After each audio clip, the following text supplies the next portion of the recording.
got a very insightful episode in store for you today on RNT Fitness Radio, as I'm joined by Manmeet Chowdhry, Europe's only senior facilitator of the Demartini method. Manmeet's mission in life is to help transform lives all around the world through the power of our universal laws. And in this action-packed episode, we dive into her own transformation journey and all the previous struggles she went through that led to her starting a path of change now. We then switch gears and discuss the most common issues she comes across in her office, from infatuation, the laws of duality, and carrying emotional charges around specific events that may have happened in your past. In this show, we cover some very raw and sensitive topics that I wasn't sure about including, but after the direction of the episode was heading, we felt that if there was one person who's dealt with these struggles and it can help them, it's worth it. So if you know anyone who's going through a dark period in their life, or if you're someone looking to live a more fulfilled life, this is an episode you'll want to listen to, share, and learn from. I hope you enjoy this one.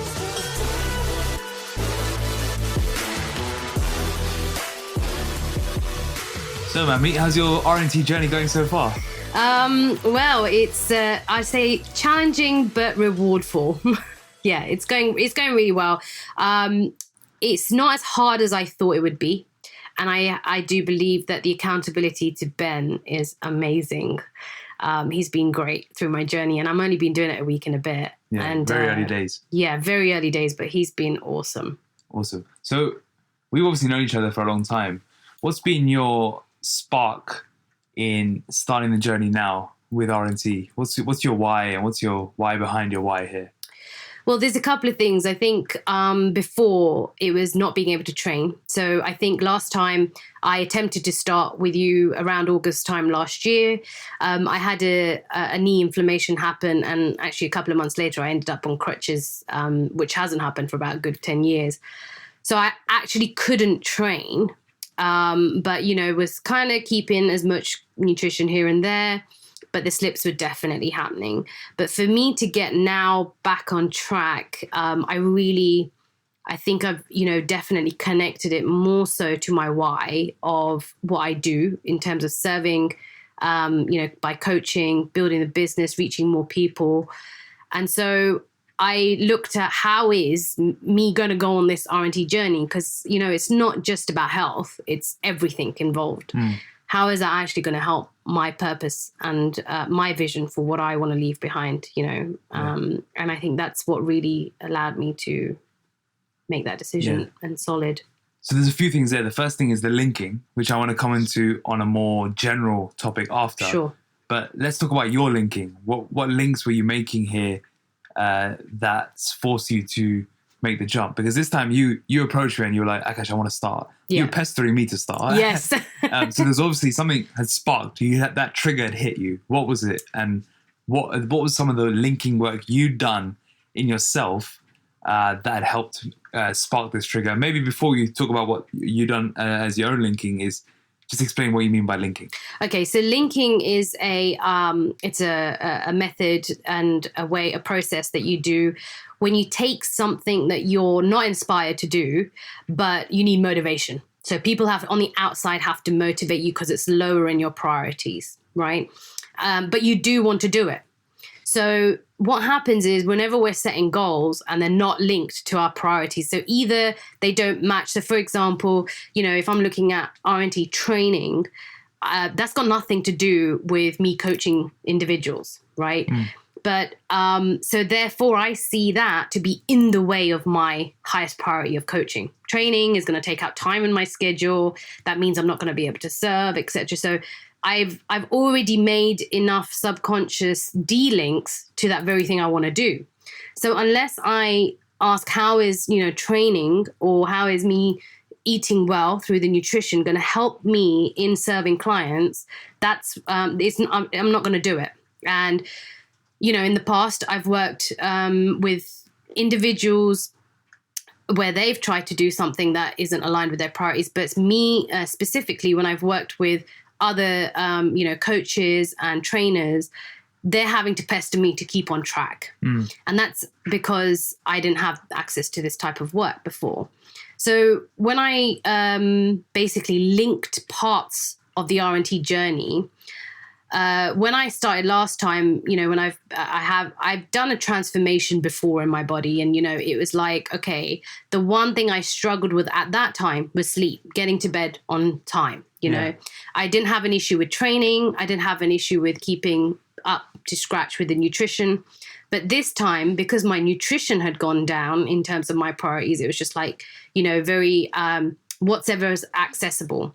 And with very, I was time poor in terms of taking care of all of that. And everything was like, busy schedule, work towards, my certification and things like that. So everything seemed to be in the way. Yeah. So rather than saying time poor and busy, more... It just wasn't a priority. Yes, exactly. You're just going to turn your own work against you there. Yeah, absolutely. It was. It just wasn't the priority. All of this was. So this is a prime example. Before I know you're going to carry on, but this is a prime example because you're not the only one who would be in the situation of letting life get in the way.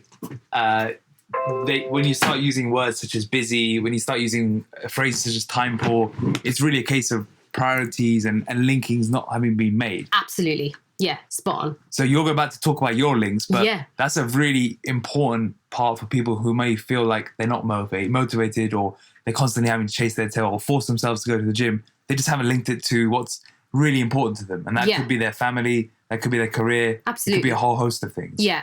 It's just anytime we're using words like, I don't have enough time, as you just said, forcing themselves. You see, no one needs to force me to coach people on the mindset. No one needs to remind me to get up in the morning to see a client. So I'm sure this is exactly the same with you. Yeah. But anything that is, lower in our priorities, that is when we're going to need motivation. The moment you link it, that motivation suddenly turns into inspiration. And that's the key thing, because a lot of people, do ask me, are you a motivational, coach? And I say, no, I'm not going to motivate you to do something that you don't want to do. I can inspire you to do something that you want to do, but not going to try and keep motivating you. Yeah. Does that make sense? So that's why I kind of spin motivation on its head, because it's like, why anything you need motivation for is just because it's not highest in your priorities. Yeah. So how did you inspire yourself? So I linked health, but you see, health is a big kind of umbrella. So I broke down the things that I was needing that motivation for. So as I said, nutrition was one of them. I hadn't trained in a year, so I knew that going to the gym in the mornings rather than sleeping in would definitely be something I want to inspire myself to do. So I asked myself, how does me eating well and healthy help me in my coaching and teaching? So my number one priority is coaching and teaching. It's then learning, and then building the business, and then wealth. So I asked, how does it help my number one priority of coaching and teaching? Then I said, how does me eating healthy and well help me in the area of learning? So what happens is, the minute you ask this question, it isn't about 2 or 3 reasons. Yeah. I came out with at least 50, for each thing. And once you're doing about 10 or 12, you feel a shift internally in your body. Your body is always going to be your feedback mechanism. And for me, it's that almost a tear of inspiration that I get to, that I go, wow, I never saw that this was going to help me do that. So one of the key things when I was looking at nutrition and I was looking at the workouts, more so than nutrition, as I said, that was very hard for me to get back on track. I knew that was going to be the challenge for me. It was understanding that if I was overall, healthy, but realizing that how that was going to help me in coaching, teaching was obviously going to be able to serve more people. But it was to be able to, it was to be able to serve the most amount of people with the time I have on the planet. And if I wasn't taking care of the health, it was going to limit my time. And it's tears of inspiration, because that's how linked I am to that. Does that make sense? So it wasn't, and I have a tear because I revisit that. So anytime I'm looking at being off track, that's what I remember. So every time you think, I'm going to go for the donut instead of the broccoli, you start thinking, which is what is essentially your why behind your why. So your why is, I want to get into shape because it's going to help me coach people. But your why behind your why is that, if you don't take care of yourself, you won't be able to help these people for much longer. Yeah. And it's prolonging the ability to serve. Yeah, absolutely. And it's not about just not serving people, in the now. This is, I have that vision of wanting to leave something behind, the immortal legacy. And when I think of that, that's way beyond my life. What is the immortal legacy? My immortal legacy is to help people change completely the way they think, and absolutely understand the universal laws that are governing us so that they can see the perfection in their life and not need to change something that's going on for them. I do see people sitting around, a table and discussing this type of work, families. And I also see people working in an organization, working at their absolute best with this type of tools that they have. So I'm like, well, okay, that, it's not to say I'm the only one going to do that, but I know that if I'm not going to be, have my vitality and have my health, it's definitely going to make it less for me to be around. Yeah. You've been coaching for a number of years now, and I'm sure you've had thoughts of this before with regards to serving people for as long as you can. Why did it change now? Why did the linking this time create inspiration versus the need for motivation? What was it different about this time? I think just because I have been serving a lot more. I've definitely had a lot more feedback. I guess the more clients I've served, the more I've seen people's lives transform. And when I've seen people's lives transform, and not just transform, but this work has saved more lives, and that's when I see, hang on a minute, the more I'm here, just one more life transformed, just one more life changed, and just one more life saved.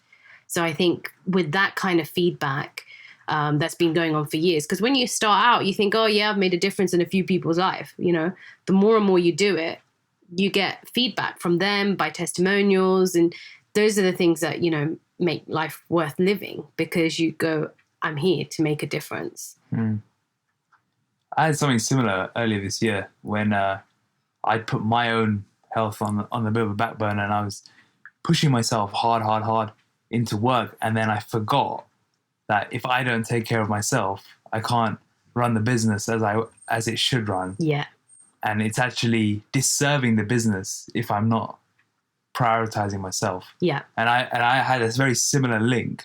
And now it's, the start of the week, the first thing I diarize is my training, is my nutrition, my walking.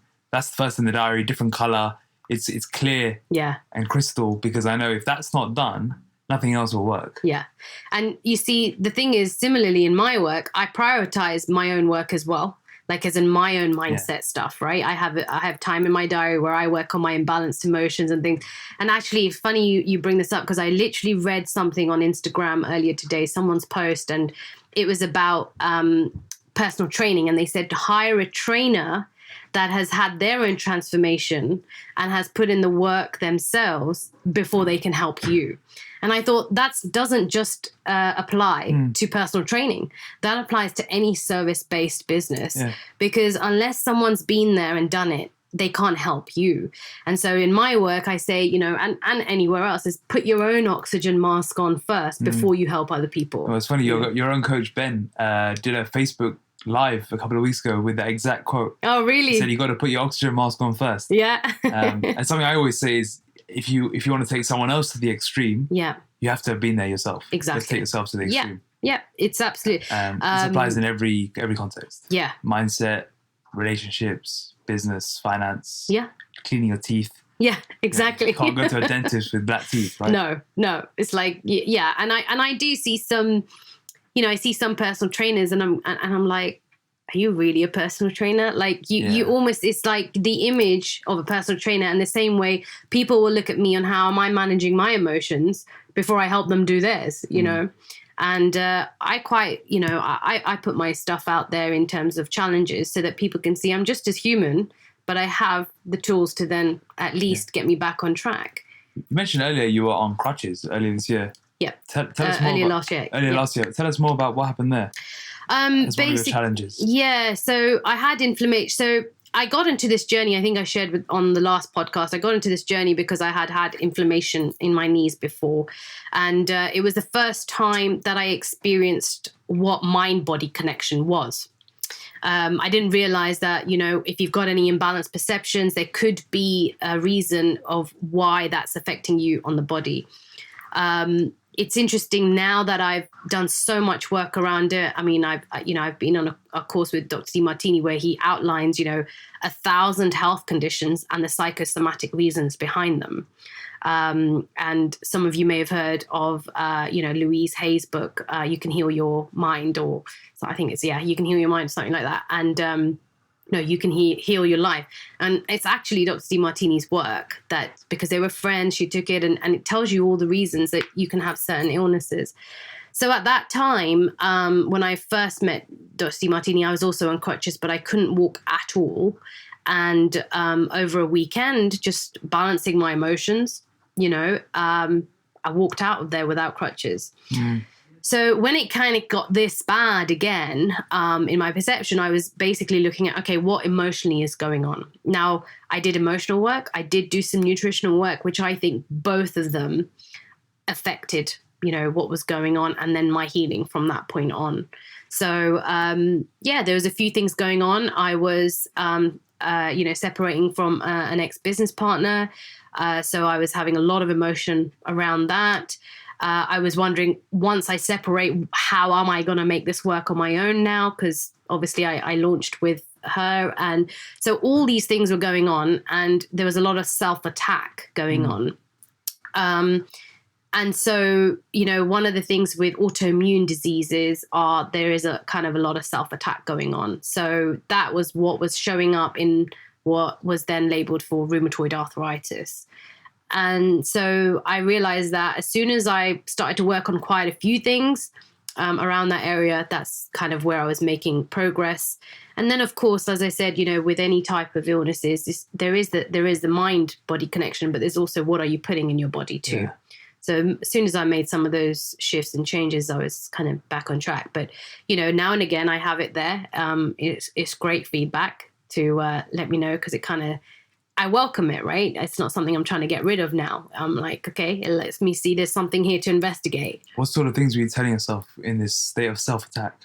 It was like, you won't be successful doing this work on your own, and also comparing myself. So, my left knee, I couldn't, it was typically my left, but it had also gone onto my right.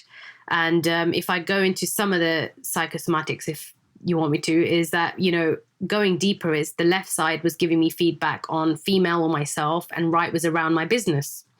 So anytime we kind of have symptoms on the left side of our body, it's typically to do with female or family, and right side's to do with male and business. So clearly I was beating myself up about my business. I was beating myself up and comparing myself to my ex-business partner.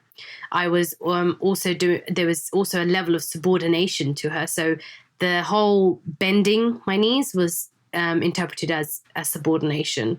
Not being able to straighten it was also not being able to stand up for myself in the discussions that were going on as well. Interesting. Very interesting. Yeah. And how did you turn that around? So that's a difficult place to be. And I know a lot of people have suffered with subordination, feeling like they're not good enough, feeling a lack of self-worth. Yeah. There's a lot of these emotions tangled up in one. Doubt. Yeah. What did you do to come out of it for yourself? I'm sure you deal with this day to day on a very regular basis, but in your case. Yeah. Well, in my case, the methodology of the Demartini method is something I swear by, because I know it works. And as soon as I know that I'm in that kind of state, like, don't get me wrong, there are benefits of staying in that state too. You have your friends around you feeling sorry for you. You get all this kind of mollycoddling, right? Which has benefits to it. But at the end of the day, you've got a decision to make. How long do you want to stay in that state? Yeah. And so the moment I was like, okay, enough of, doing my pity party, as I would say, I got out the method and started working on myself. So taking myself through the methodology that allowed me to then empower myself again and, see that, especially during the subordination, because subordination is just that you're perceiving something in someone that you think you don't have. And so you'll always put them on a pedestal and you below them because you're thinking, I'm going to try and make myself be like them just so I can have a life like them. Whereas when you recognize, you've actually got what it is you're seeking and, there's nothing to change, you level the playing field and you actually start attracting the same opportunities as that individual when you see that. It's just on another thing. It's actually something I'm doing right now, watching Bill Gates' documentary. It's brilliant. And so I'm sitting there and I'm writing down, as I'm watching him live, clearly, I'm writing down all the traits that I'm admiring in him so that I can go away and own them in myself. So that I can level the playing field. Brilliant. And so can you walk me through that exercise a bit more? The subordination one? Yeah. So is this linked to comparison syndrome? It's the same thing. Yeah. I mean, anytime we're comparing any part of ourselves, any part of somebody else to ourselves, it's just because we're not recognizing in what form we already have it in. Yeah. I actually had a realization earlier today. So I'll give you a great example. I was, a lot of people know who my brother is. So, he's quite well known. And the thing that I was admiring about him was his reach. How is he having an impact on so many people? Because it's interesting. We get the same kind of testimonials. People getting over depression and people, fighting their anxiety attacks and things like that. But I make them cry and he makes them laugh. So, cry with tears of gratitude, of course. But I was like, okay, so he, can fill out the Wembley Arena with 10,000 people. I'm clearly not making that amount of difference in people, that amount of numbers. And when I started to see how I was doing that, so the question to ask, which comes from the Demartini method, is owning the very trait you see in somebody else that you subordinate to, you're admiring. Where do you do it in your form? Where do you perceive that you've displayed and demonstrated that? Who saw it? Who perceived it in you? And I started listing, I must have done, I reckon about 56 examples, I think, of where I perceive myself making a difference and literally adding the numbers up, and there was a moment, what happens is it's a bit like, like you have scales. And then on one side of the scale, let's just say I've got my brother and his difference that he's making. And then I'm literally popping my moments that I've perceived on the other side of the scale. There becomes a moment where the scale is leveled. And in that moment, your heart opens to see that there's no difference. Now, this works very similarly, Akash, with people. The ones that we don't want to own is also the things we resent in people. But this question is, it's known as the law of reflection and transparency, right? Everything you see in others, you have. You just have it in a different, same or similar form, right? And in the opposite, the things you resent? Yeah, the things that you resent, you're asking the same question. So let's just say I resent you being stingy, with your time. Okay. I'm going to go, okay, where and when have I displayed stinginess in my time? Yeah.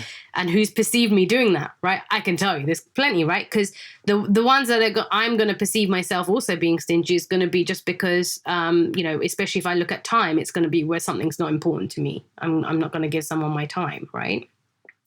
So I can then own that 100% and see that you and I are the same. We're just as stingy as each other. You're neither good or bad for it, or wrong or right. But that in that moment, I don't see any difference. So that's what happens is when we see something we resent in people, we're too proud to admit that we have it, right? And when we see something we admire in individuals and we perceive that we don't have it, it's because we're too humble to admit that we have it in us, right? Yeah. We go, oh, they're amazing. No, that we don't do that.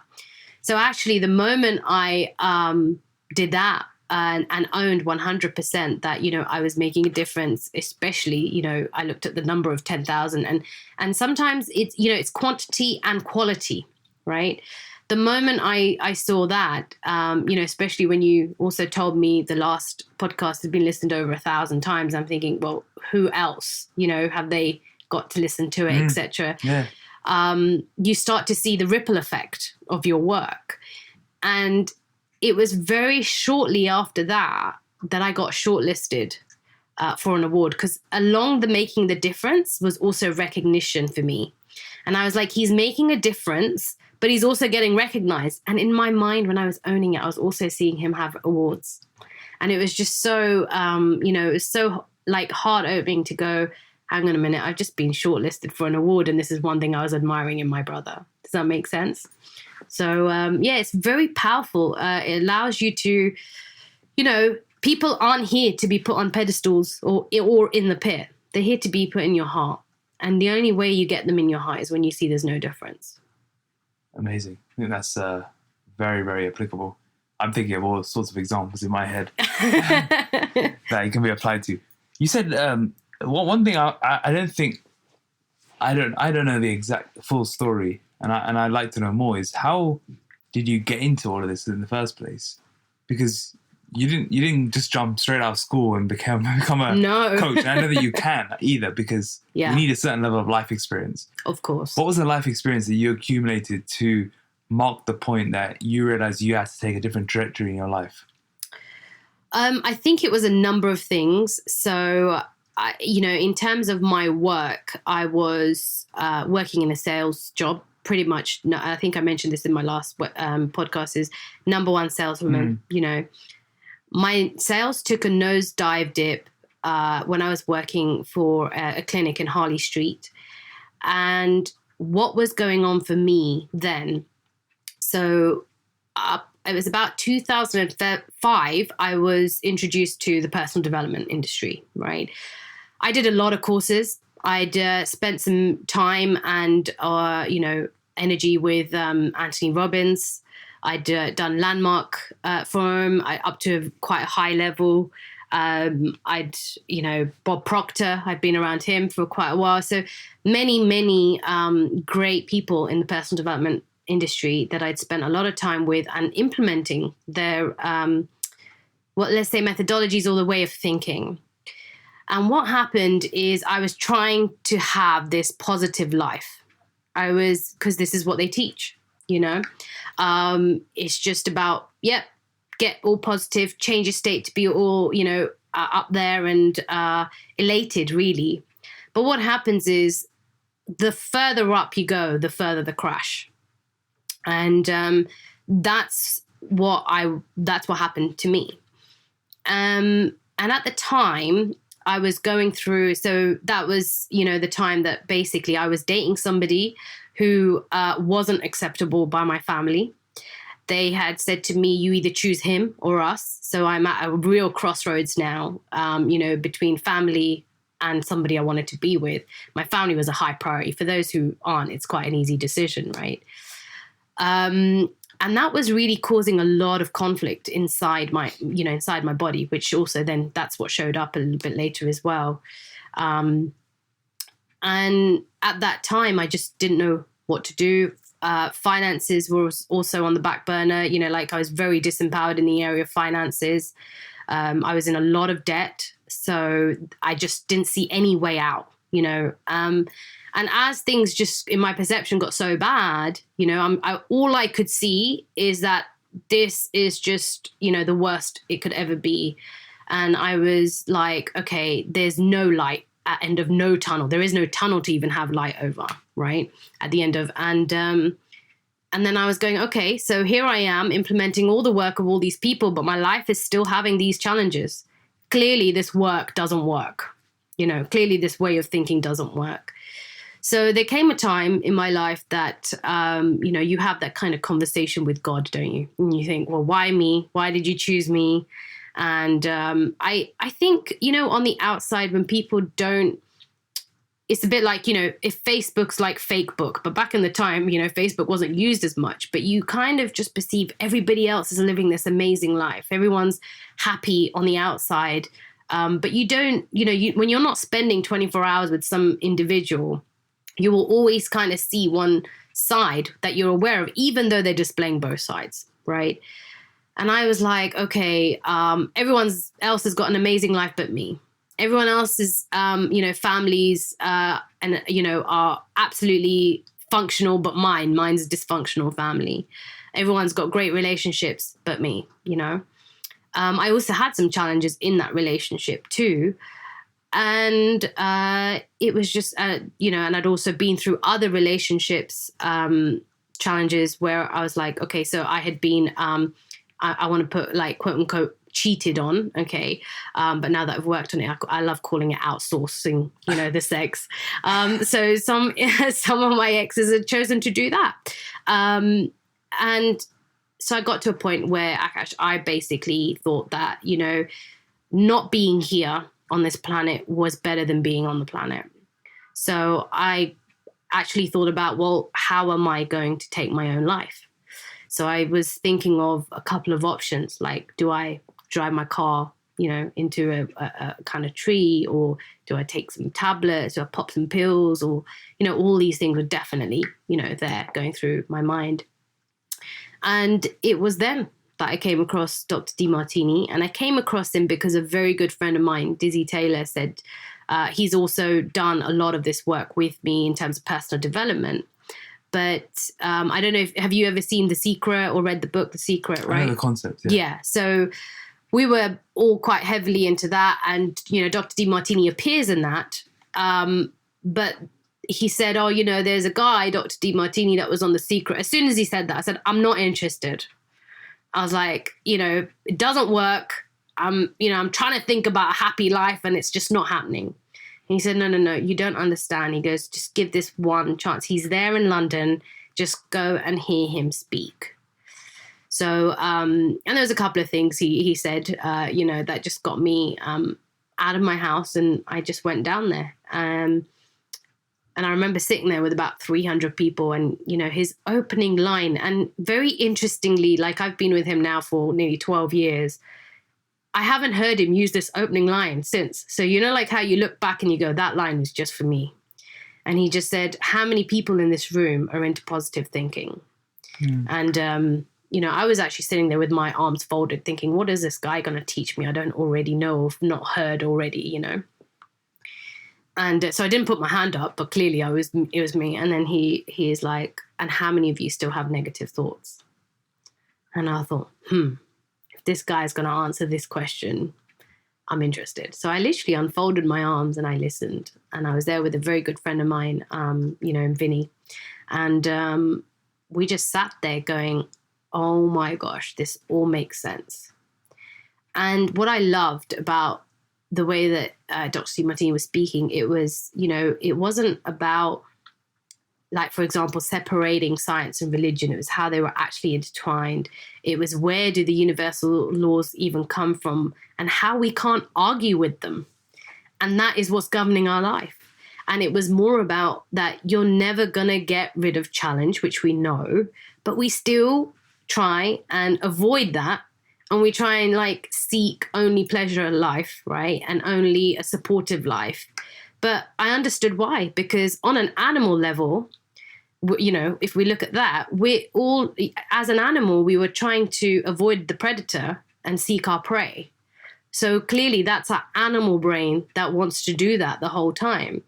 But, if on a human level, we can actually see how to embrace both sides, that night, he changed my life, but he made me, he gave me a second life, because it made me want to not experience any of the things related to ending my life, but to live to question more and find out what is it he's talking about, and he's got 45 years of research under his belt now, But I remember I didn't take things at face value when he taught. When I went to the Breakthrough Experience program, he remembered me because I was the student that asked a lot of questions. I was like, yeah, but how do you know that? Or, where does it say that? Where's the evidence behind that? Or where's the research behind that? And, he was one of the teachers that I see that would give that information and would say, go and look it up yourself, just don't take my word for it, do your research. But also somebody that was, we just talked about subordination, and we talked about owning things that we see in, others. he was one of the teachers that said, I'm no different to you. Go and own where you're just as magnificent, you know, and I don't see many teachers do that. Teachers or mentors, you know, they kind of want their students sometimes to subordinate to them, which you do in the beginning, you know, because you admire them. But there are many opportunities that have come in the last few years as a result of me owning where I admire Dr. Demartini and, you know, where I've got the same type of opportunities happen in my life, you know, from being on TV and certain things by like, okay, right, I admire his media presence. How do I, as soon as I own that, something I was trying to get on a TV channel for months, within 1 week, you know, they phone me up and say, we're going to have you on. There's no coincidence there, you know, because you're absolutely leveling the playing field. And he is one individual that I see is very inspired to have people step up with him, you know, to own their own magnificence. So that was, I knew when I did the breakthrough experience, I said to Vinny, I said, I'm going to do this for other people. But that was when I said to him, and, you know, that was back in 2008, I said to him, but before I help others, I've got to help myself. I had a lot of stuff going on. You know, I needed to sort through all of that. So I spent 4 years just working on myself, you know, working through the method, using the method on all the things that were going through with me, you know, on for me. That helped me definitely step up, you know, and get out of that position. What was the first thing you did? What do you mean? To pull you out of rock bottom? Because at this point you were still having those thoughts. You were still at rock bottom. What was the first thing you did to try and pull yourself out of it? Well, the first thing when I went to John's talk, that was the first thing that took me out of it. Okay, well, straight away you were... Yeah, because you see I hadn't been diagnosed or I hadn't been given tablets, but, you know, when you get suicidal thoughts, all that is your state of doing depression. And I say doing it because obviously it's a state we can change. But my perception that thinking I was depressed, I wanted to end my life, came from not appreciating where my current life was. And I was comparing it to a fantasy of how I think life should be. And that was what he mentioned in the talk. And he said, you know, people go through life doing depression because they're not appreciating where their current life is. And the moment we take that out of the pit and the fantasy off the pedestal of how we think life should be, suddenly the depression is gone. And so there was only a few months in between the talk and breakthrough. And so for me, that was the first thing I did was I signed myself up to do that breakthrough experience. I didn't have the money at the time, Akash. I just knew that, you know, my why to now want to understand more about life. Is this possibly, you know, I can't, you know, back then you kind of think, is this God's way of giving me a second chance, you know? And if I don't take it, what's going to change? You know, Einstein says, you know, the insanity of humans are that we keep doing the same thing again and again, expecting a different result, you know? And I think when we think of that, or if I carried on doing what I was doing, yeah, I definitely wouldn't be here. What do you say to people who are doing depression? What do you mean? Like, what would I advise? Doing depression. I like that term there. Yeah, doing depression, doing stress, you know, these are kind of states because you see, doing depression is all you're doing in that moment is you're seeing more negatives and drawbacks in your life than you can see the positives and benefits. Now, it doesn't mean that you're suddenly going to make it a positive. You know, it's not about that. But whatever you're doing depression about, so let's just say at that time, I was doing depression about, you know, I was doing depression on a few things, my health, my relationship, my money situation. So I would just say to whoever's out there doing that, whatever it is about, ask yourself, how is it helping me right now fulfill what's most important to me? It's a, you know, key question that allows you to come out of your pity party, you know, because once you ask, how is it helping me achieve what it is that's most important to me? How is it fulfilling what is most important to me? So my values, you know, my highest priorities, you're going to see how it's absolutely perfect. You're not going to see it as just a positive because you're already aware of the downsides. That's what's making you do the depression in the first place. It's all about bringing it back into balance when you see that whatever you experience has equal drawbacks as it does benefits too, because you're already aware of those drawbacks. The moment you ask, what is the benefit of me experiencing this right now? Not how is it going to benefit me all the way? Like, sometimes people say, oh, I experienced something at 10 years old and it made me who I am today, right? The question is, at 10, why did you need that experience? What was your priorities at 10 that it helped you fulfill at that time? Because what happens is when we just say, oh, it's made me who I am today, and it happened like 20 odd years ago, your brain hasn't made the neural pathway change to connect why it was needed at that time. Because we're experiencing everything in every given moment according to what's needed to help us grow in our values and priorities, it's very important to make sure you look at why did you experience something at that point. I want to give you a great example here, yeah. You're sitting in my new office right now. So this happened in March. Okay, this is a building I wanted to get into since last year, October. And I came and I inquired here. They were full. I came again in December. They were full. I started again in February. They were full. Now, March, I had the biggest blowout with my dad and my brother, right? We argued about something, and it was about my space at home because I had the office at home. So this is about 10 minutes away from my house. I walked out in a rage. I drove here and I came and asked them. Guess what they said? We have one office, madam. Let's show you where. I'm in this office as a result of that argument. And as soon as they said they had one office, I realized why that argument needed to happen at that moment. I had nothing but gratitude for my dad and my brother. I went home and I was like, I thanked them both. Because I realized that had that not happened in that moment, I'd already said to myself, oh, I'll leave it a couple of more months and inquire again in a few months. Yeah. That was the result of, so you see, and I want to say this statement that Dr. Demartini says as well, is no therapy is ever complete until cause equals effect. The more we think something is outside of us, we are, separating causality and we're making it outside of us. When you realize everything's happening for you, there's nothing, in that moment, you just completely, you've submitted and you go, oh, this is the perfection that was needed in this moment. So to go back to doing the depression. Yeah. Just so I understand here, mm-hmm. You want to be grateful for the moment you're in and look for the upsides. Yep. Which could potentially be as small as I get to spend more time with my friends because they're there for me.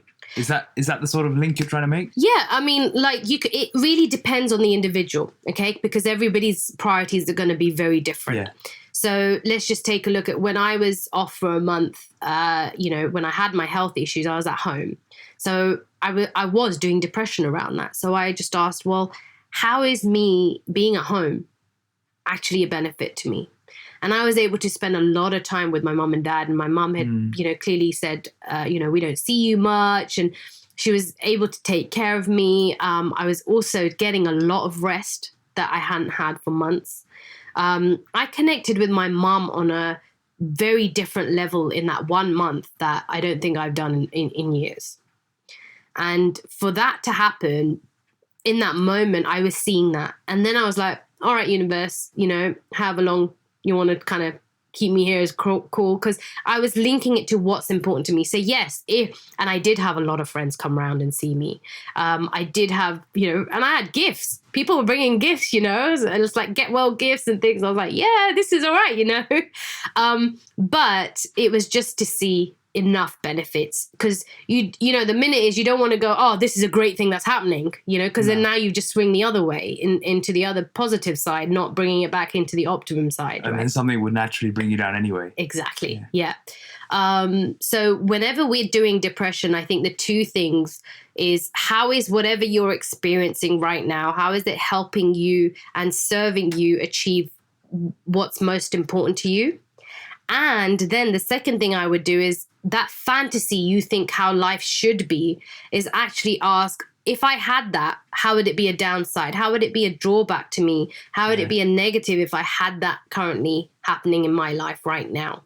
When you said people attach onto past experiences, childhood, something that might have happened when you were younger. You mentioned something that happened at 10 years old. Yeah. What are your thoughts about that? Is everything, I think you said something like, nah, this is the reason why I'm like this now. Yeah. Is there a link there, or is there something you haven't quite done the work on? I don't know if that's the right question here. Okay, so let me ask you that. Let me see if I'm getting you. So you're asking, our previous experiences, is there a link to how we are today? Yes. Okay, so absolutely, 100%. Anything that happens even 5 minutes before it's shaping you to what's important. I think what happens is when we experience something, when we talk about our hierarchy of priorities, the genius priority system, we label things good or bad. Okay. The moment we label something good or bad, we've just made a split of something that's neutral.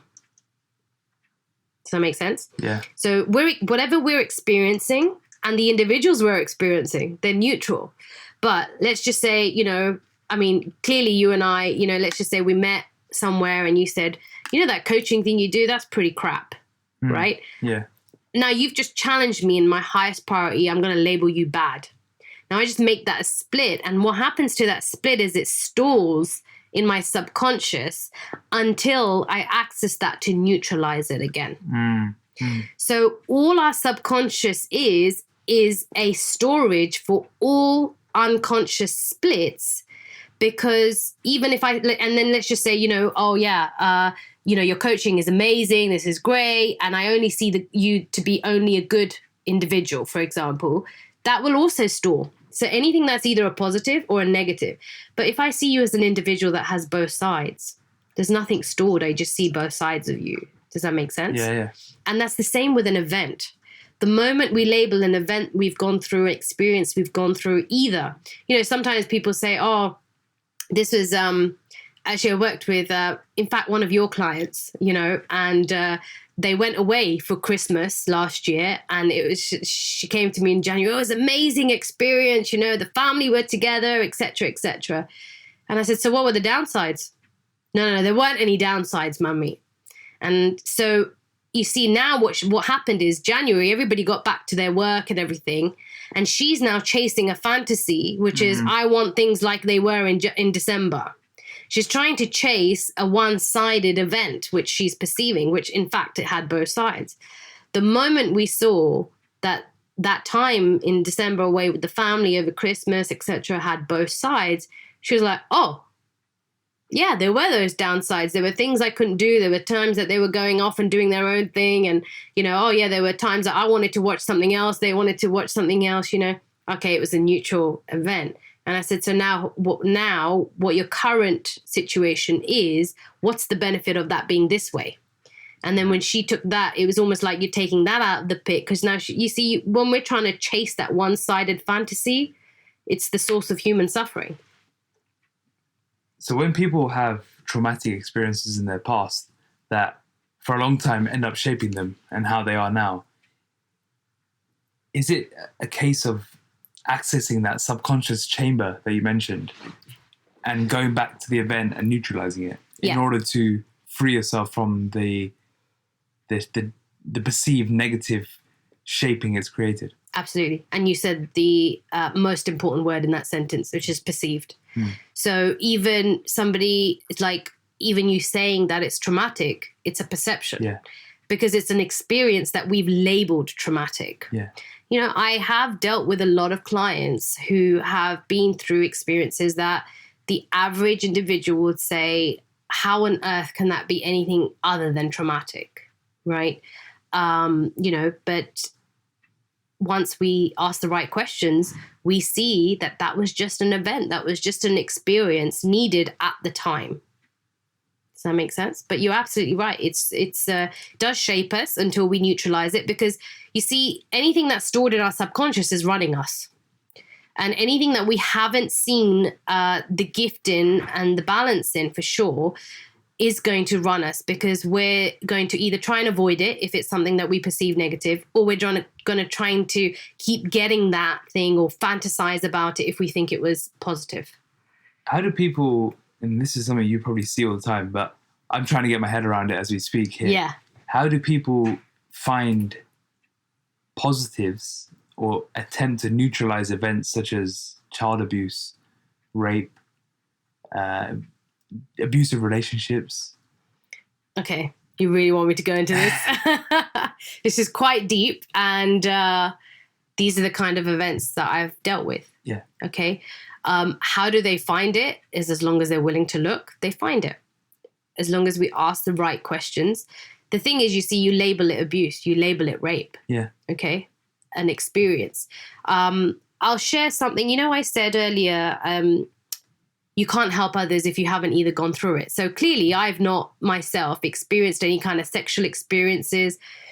But in this work that I do, it's about helping people see the perfection in their life. If I can't see that for them, then I'm clearly not going to be able to take them to it. So I'll give you a very cool example. Well, I say cool.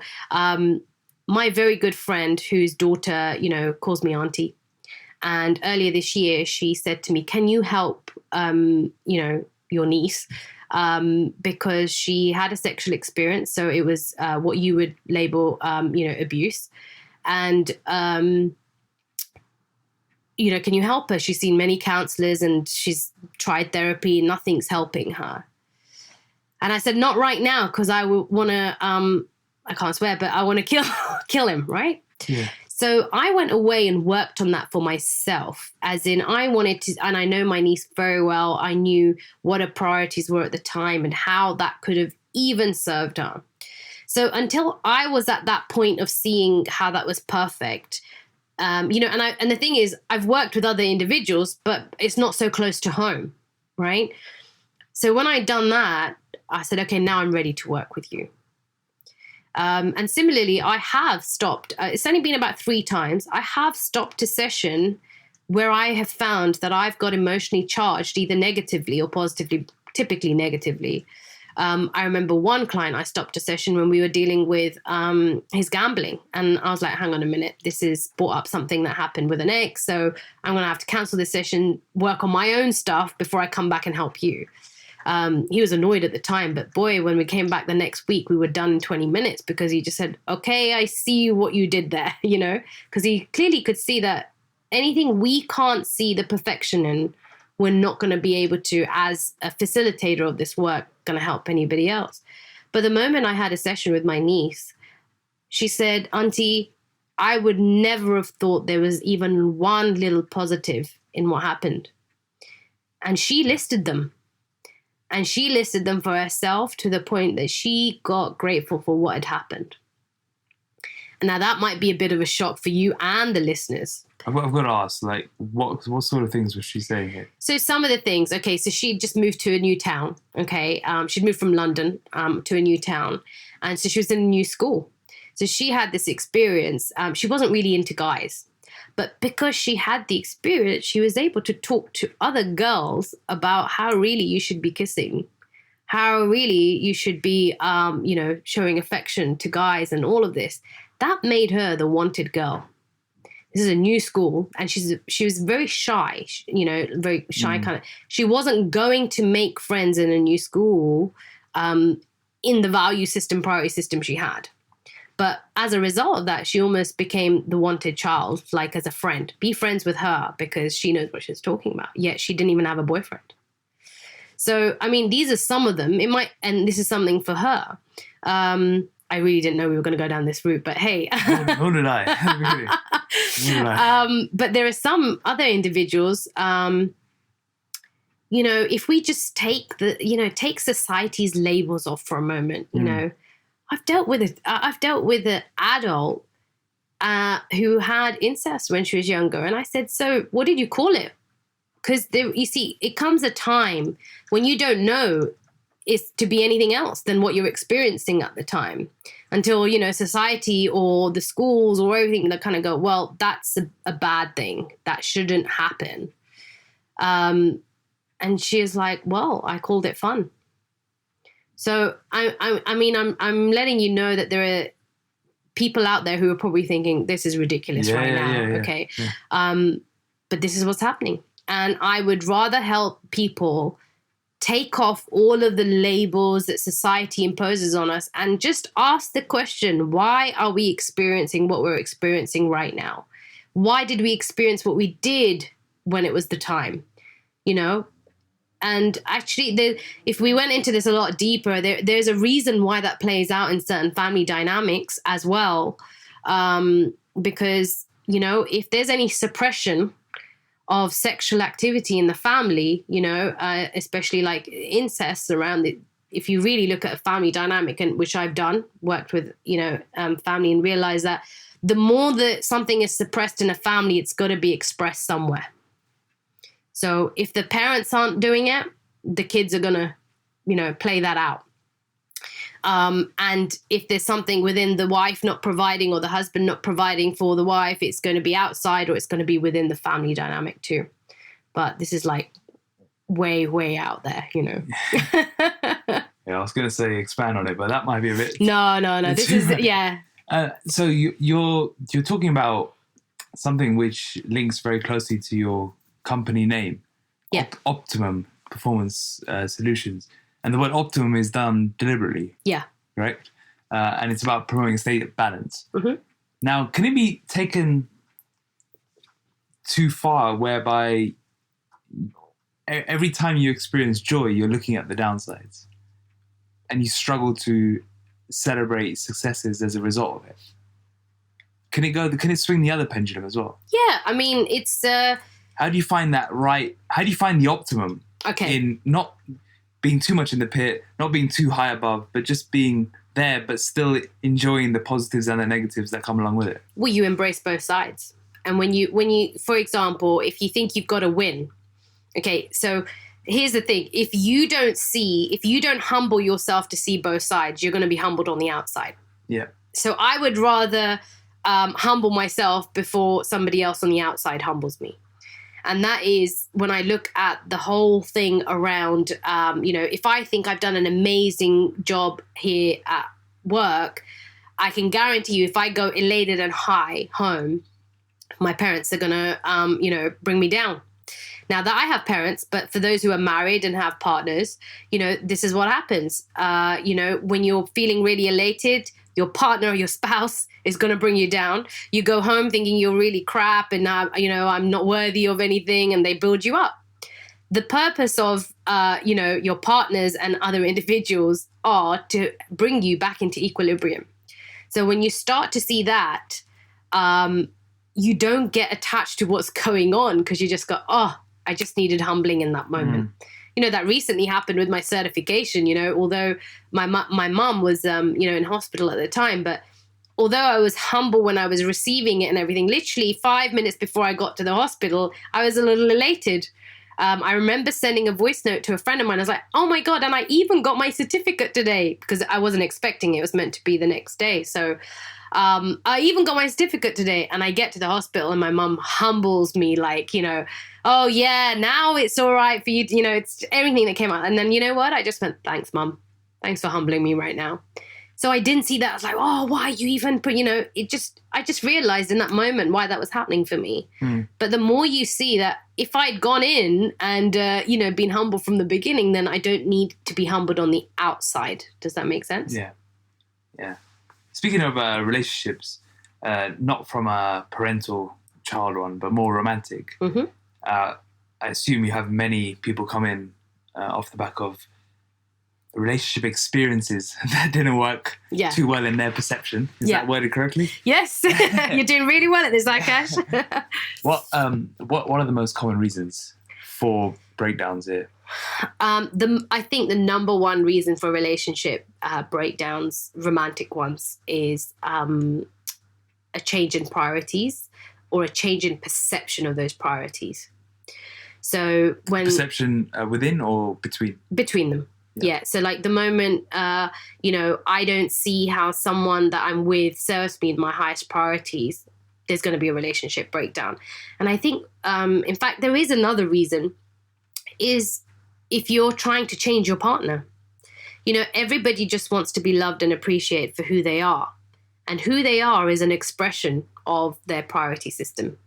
And if you're not going to love and appreciate that for them for that, and you want to change them, you think about it yourself. You don't want to change. You don't want somebody to come and tell you to change. But yet we then want to impose our priority system onto other people and think, no, they should be more like us. The more we try and impose our priorities onto people, the more you're going to have a relationship breakdown. The more, because you're not appreciating them for theirs. What happens typically as well is, if there's a change in priorities. So I've had clients who've, partners have either started a new business, which is requiring a lot more of their time. And when they were in a job, at least they had more family time. Now they don't. And suddenly the other partner's saying, well, they're more dedicated to their business than they are to family now. So there's a change in priorities.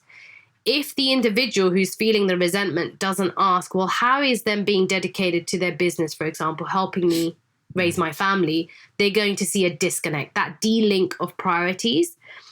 We said linking your own goals and everything. This work, linking values and priorities with partners is also the very thing that connects people back again.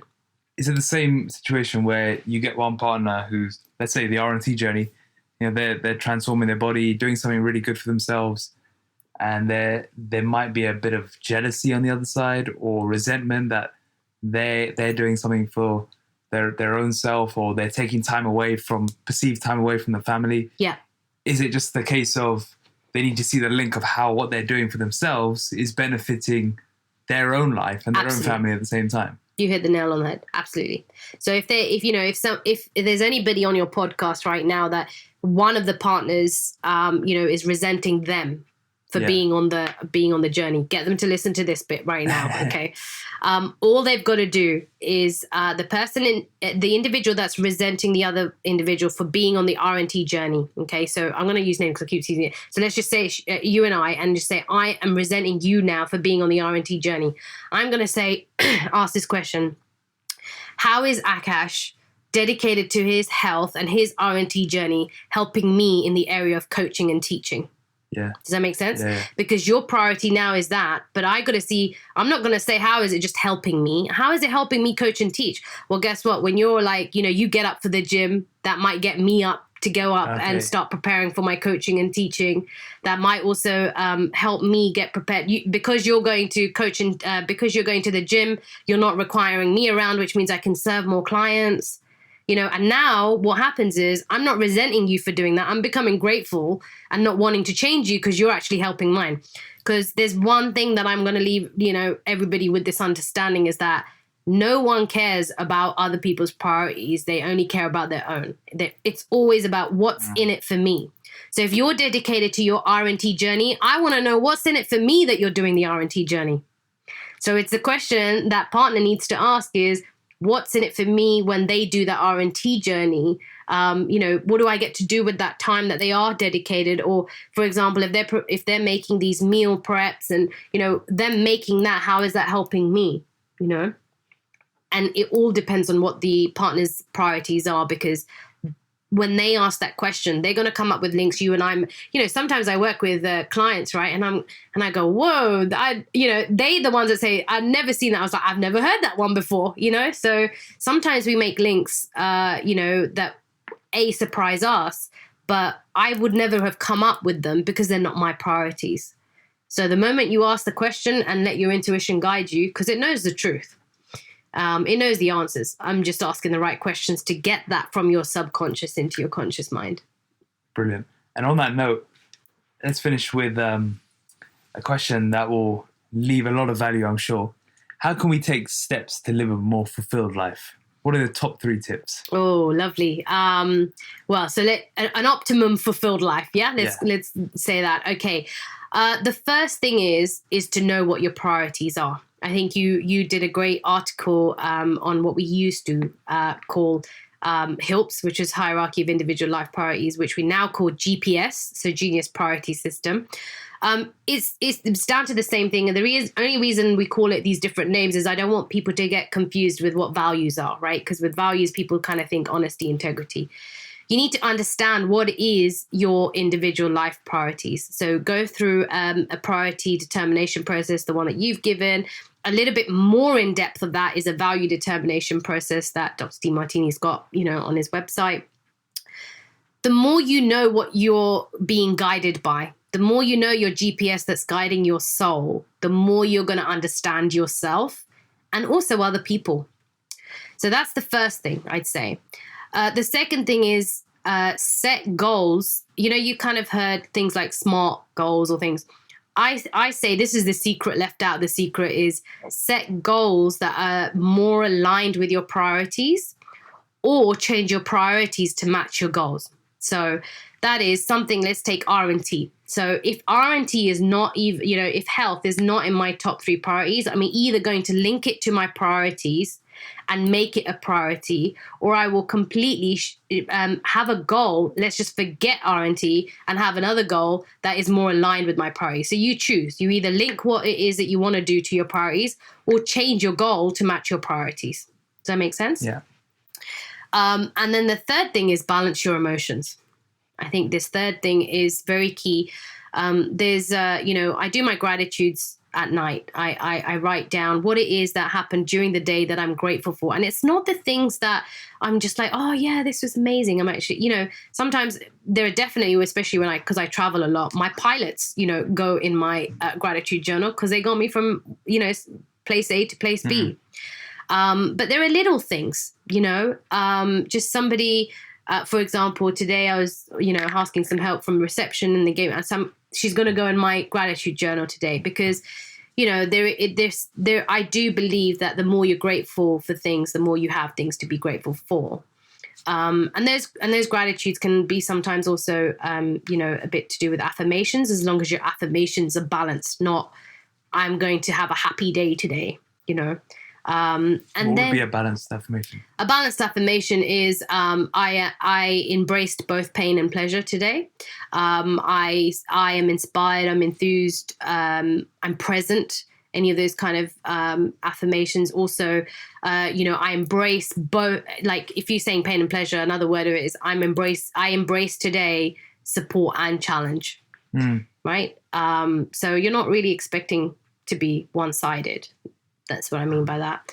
And then within that, when I say balancing emotion, is take the very thing you went through today that was a challenge and ask yourself, how did it help you fulfill what was most important today? Whatever you did as a result of that challenge.